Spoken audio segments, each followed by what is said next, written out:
Merci Isabelle de me donner la parole. Et c'est avec grand plaisir que je vais parler de cette étude. On va bien rester en France, ou presque. Vous allez voir qu'on va partir un petit peu quand même. Et on va étudier non pas les provinces françaises telles que c'est écrit, mais plutôt les marqueurs génétiques dans les provinces françaises. Et cette présentation est faite en collaboration avec Anne Cambourg-Thompson. Et l'essentiel des données que nous allons vous rapporter provient du livre de génétique des populations humaines des éditions de l'INSERM, paru en 1986. Et je dois vous dire que je vous parle de Poitiers, cette jolie ville, et on vit vraiment une merveilleuse époque. Bon, alors pourquoi avons-nous fait cette étude? Alors, c'est un tandem. Vous avez vu que c'était la workshop où il y avait Monsieur Dossé, c'était la 5e workshop, où il y avait déjà une étude des populations. Et là, le tandem toulousain, Anne Cambon-Thompson et le professeur Elie Ohio étaient spécialisés dans ces études de population sur le polymorphisme HLA. Ils avaient étudié dans les années 70 une population de Bolivie, du Mali, d'Algérie, d'Asie, du Béarn, du Pays basque, et on voyait bien qu'ils se rapprochaient vraiment de nous. Et voilà qu'en 79, je les revois encore, nous faisons une demande au centre IM de l'hôpital Saint-Louis, où il y avait une réunion des laboratoires d'histocompatibilité. Et ils nous ont convaincus qu'il fallait faire une étude de la diversité de la population française. Et c'est avec grand plaisir qu'on a tout de suite dit oui pour la plupart des laboratoires. Alors cette enquête était dirigée et coordonnée conjointement par le tandem toulousain, et l'objectif était d'étudier la variabilité interrégionale sur la base d'un grand nombre de marqueurs génétiques. Il y avait certes l'HLA, mais vous allez voir qu'il y avait de nombreux marqueurs à étudier à ce moment-là. Il fallait constituer une banque de données sur les marqueurs génétiques en France et enfin avoir une population de référence pour les études HLA et maladies. Vous allez voir qu'il y avait 15 régions qui participaient à cette étude, avec en plus le Québec, 20 laboratoires, les laboratoires certes des centres de transfusion pour les groupes sanguins et l'étude du complexe majeur d'histocompatibilité, également de l'INSERM, du CNRS et en plus 3 centres d'analyse coordonnés à Toulouse. Et la première partie importante de ces études provinces françaises s'est située à l'automne 1985, où nous nous sommes retrouvés à Toulouse pour exposer nos résultats.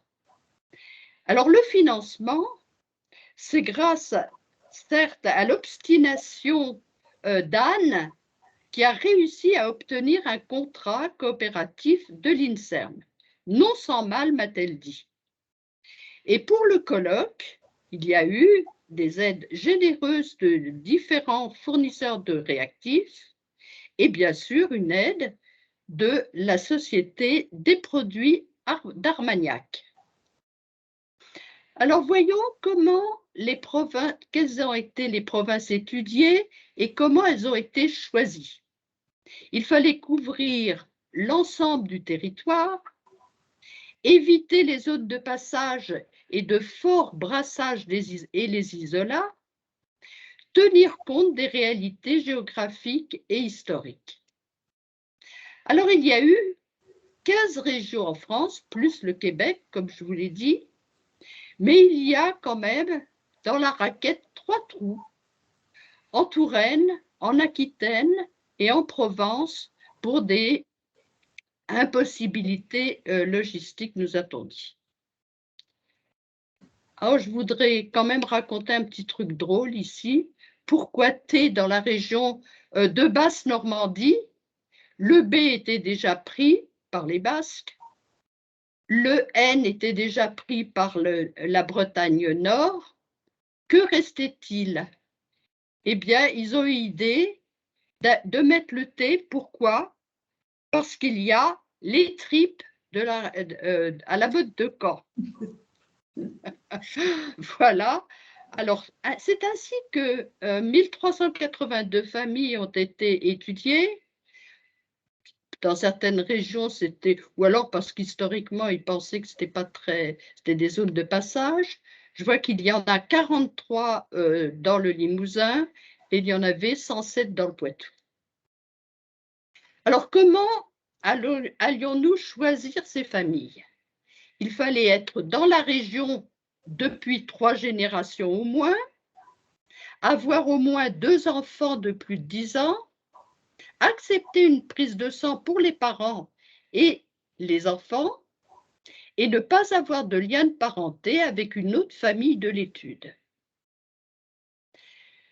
On a pu recruter ces familles, enfin chez nous à Poitiers, c'était grâce aux associations des donneurs de sang bénévoles qui ont fait la formation lors des collectes.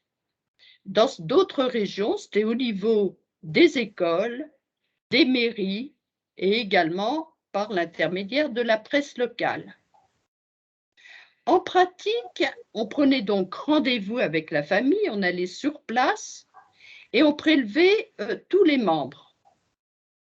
Et on recueillait également les données sociodémographiques. Anne m'a dit que dans la région toulousaine, ils avaient eu un problème parce qu'il y avait un enfant qui avait été se cacher dans le fond du jardin. Et bien que la loi Hurier n'était pas encore votée, c'est la loi de 1988, ils n'ont bien sûr pas prélevé ce malheureux enfant. Et les recueils des données étaient inscrits sur 8 bordereaux prédéfinis. Si c'était cool au début, par contre, à la fin, il y a eu des cheveux qui sont dressés sur la tête et avant de courir à Toulouse pour donner les résultats. Alors, voyons la méthodologie, elle est très intéressante. Elle est d'ailleurs, je vous le dirai après, reprise même à l'heure actuelle. Recueil des données généalogiques sur la seule connaissance de la généalogie familiale, le nom, le prénom, la date et le lieu de naissance de chacun, des 2 parents, des enfants vivants et décédés, des ascendants de 2e génération des parents, l'âge au mariage et l'intervalle entre le mariage et les naissances. Alors, je m'étais demandé si on voulait vérifier la vertu des jeunes mariés. Non, il paraît que non, ce n'est pas ça, et je sais maintenant pourquoi, je vous en parlerai un peu plus tard. Question sur l'apparentement possible des conjoints de chaque génération, des maladies représentées dans la famille, les professions et la religion. Le prélèvement sanguin pour étude de marqueurs génétiques, au niveau de chaque équipe, il y avait l'étude locale des groupes sanguins, étude de 5 systèmes érythrocytaires et les groupes HLA, A, B, C et DR. Et au niveau en plus, les allotypes des immunoglobulines, GM, KM, les protéines sériques, protéines de transport de la vitamine D, transférine, alpha-1 antitrypsine et aptoglobine, les enzymes érythrocytaires, glyoxalase 1 et cholinéstérase, et les allotypes du complément BF, C4A, C4B. Et toutes ces études étaient faites dans des laboratoires spécialisés à qui nous envoyons les sérums correspondants. Alors, le typage HLA dans chaque région était fait avec des réactifs homogènes entre les laboratoires. Au départ, 308 sérums tests ont été étudiés dans 8 laboratoires et sur ces 308, 193 ont été sélectionnés.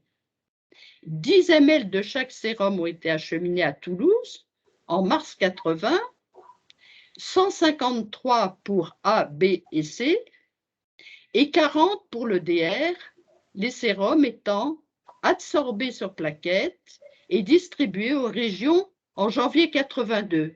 Ce qui fallait dire qu'il ne fallait pas se presser au début pour aller prélever les familles. On attendait le mois de janvier 82.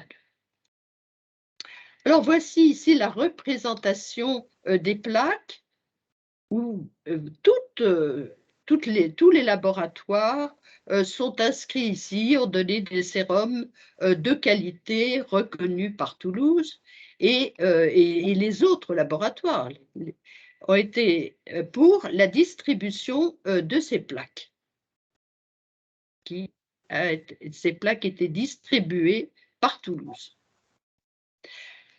Alors, la méthodologie, la totalité des données et les résultats transmis au centre d'hémotopologie du CNRS de Toulouse.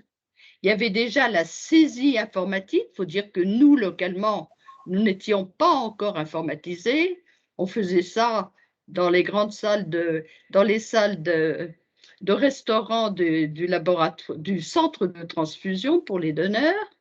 Donc, on saisissait ça sur papier, sur les bordereaux. C'était vérifié à Toulouse. C'était renvoyé dans chaque région pour à nouveau un contrôle. Et la dernière vérification était faite à Toulouse. Et Anne m'a raconté la difficulté qu'elle avait eue avec tous ces gros listings des différentes régions, avec toutes ces familles à étudier. Elle me disait hier soir qu'elle était dans un chalet suédois, sans électricité, à la lumière uniquement des chandelles, et elle pouvait étudier 10 familles par heure. C'était pendant les grandes vacances, avant ce fameux colloque de Toulouse. Alors, les données nominatives, très importantes, étaient conservées uniquement en région, et selon les recommandations de la CNIL, chaque famille était identifiée par un numéro.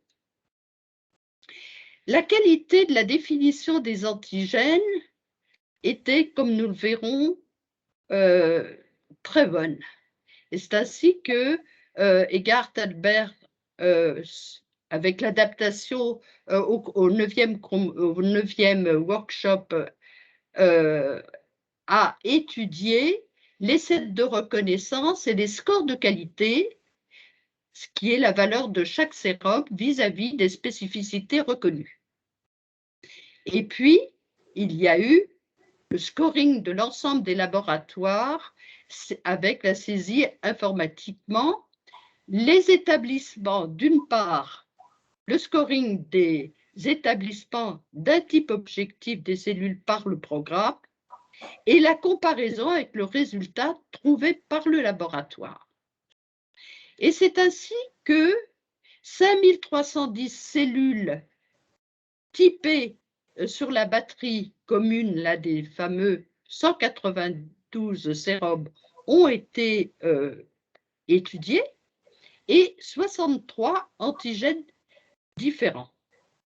Et c'était formidable car on s'est rendu compte que le coefficient de corrélation globale des laboratoires était de 0,91 et pour certains au-dessus d'ailleurs de 0,91.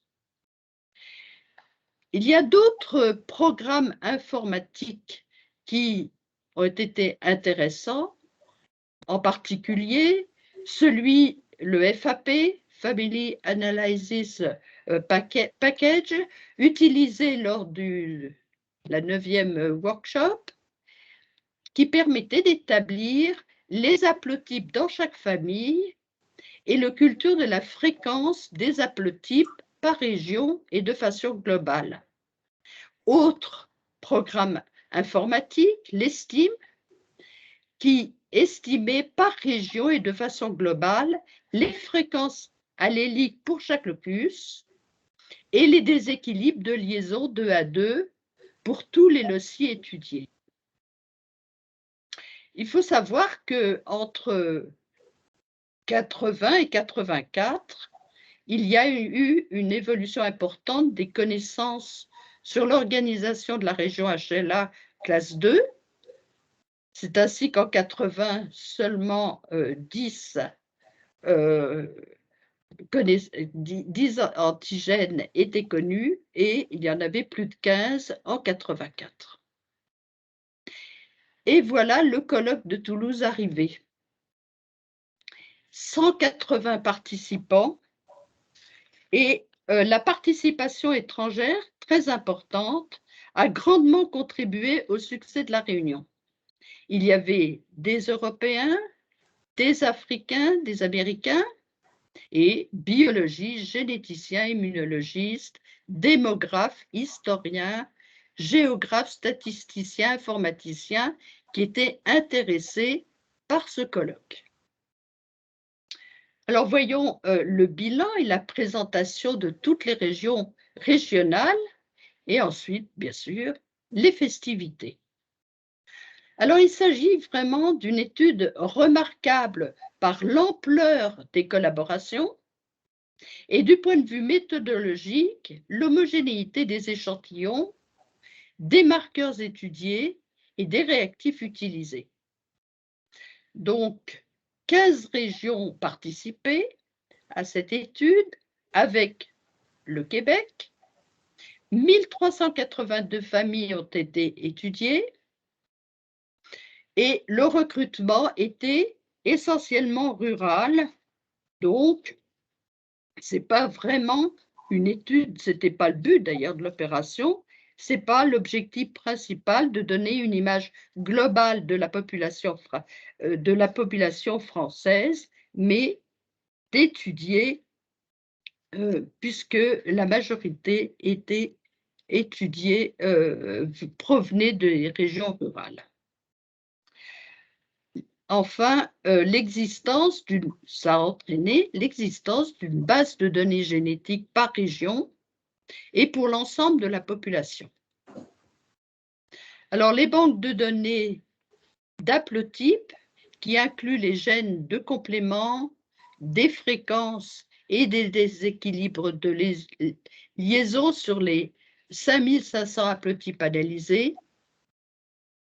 Ici, on voit par ordre décroissant la fréquence des haplotypes, le premier étant A1, CW7, B8, BFS, C4AQ0, B1, DR3, etc., etc. L'étude des recombinaisons HLA qui ont permis d'avoir une banque de cellules de famille recombinantes, les composants de la 12e workshop et confirmation des distances entre eux au sein même du complexe majeur d'histocompatibilité. Donc, confirmation. Alors, il n'y a pas eu de variation de ségrégation des haplotypes en fonction du sexe et du rang de naissance des enfants. Et ce débat a été clos sur ce sujet. Ensuite, étude sur la répartition des groupes HLA en France en lien avec la constitution du registre FGM, que Colette nous parlera tout à l'heure. Alors, voyons l'analyse des données HLA avec des distances génétiques entre les provinces.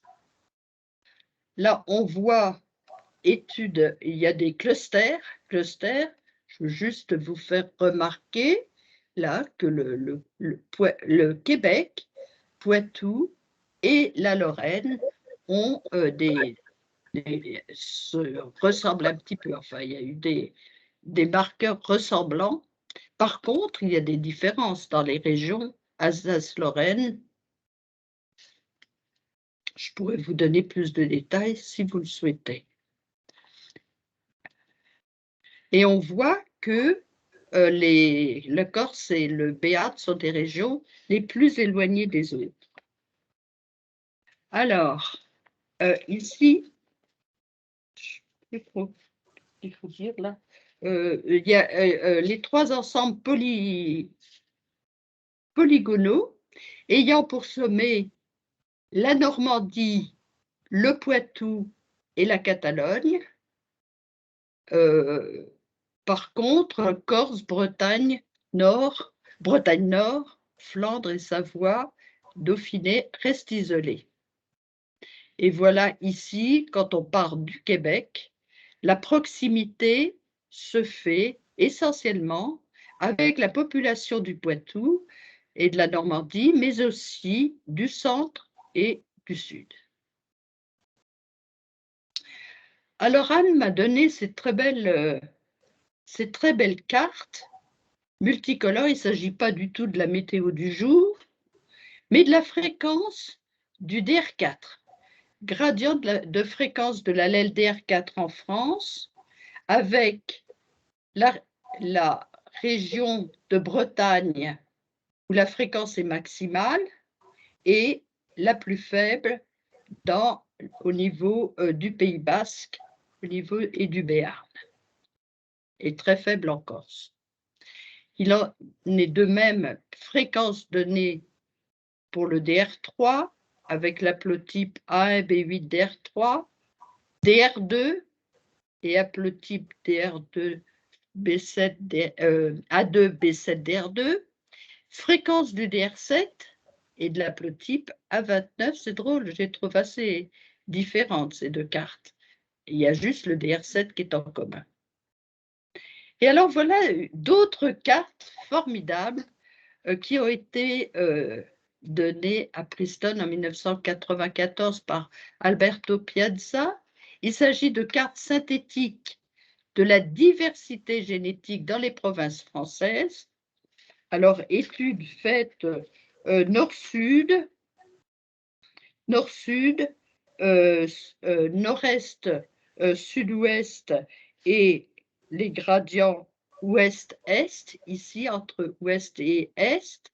Et alors, ce qu'il y a d'intéressant, c'est que quand on les superpose, ces trois cartes, ça donne cette carte-là qui représenterait les différents dialectes en France.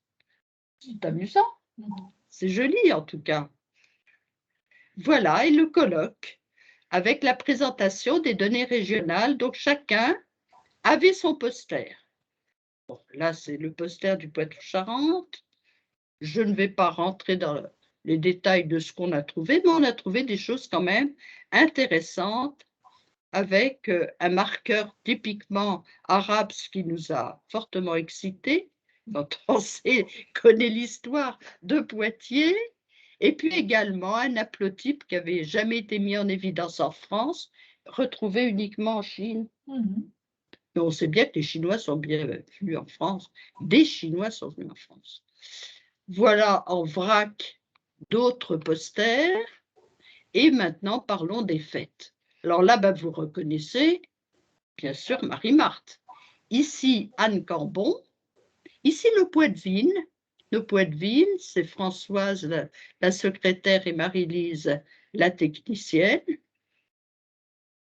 Et au cours de ces festivités, il y a eu l'intronisation des professeurs Jean Dossé et Arthur Ernest Mourent, chevaliers de l'Armagnac. On a terminé joyeusement. Et je voudrais vous dire en conclusion ce que a écrit Anne.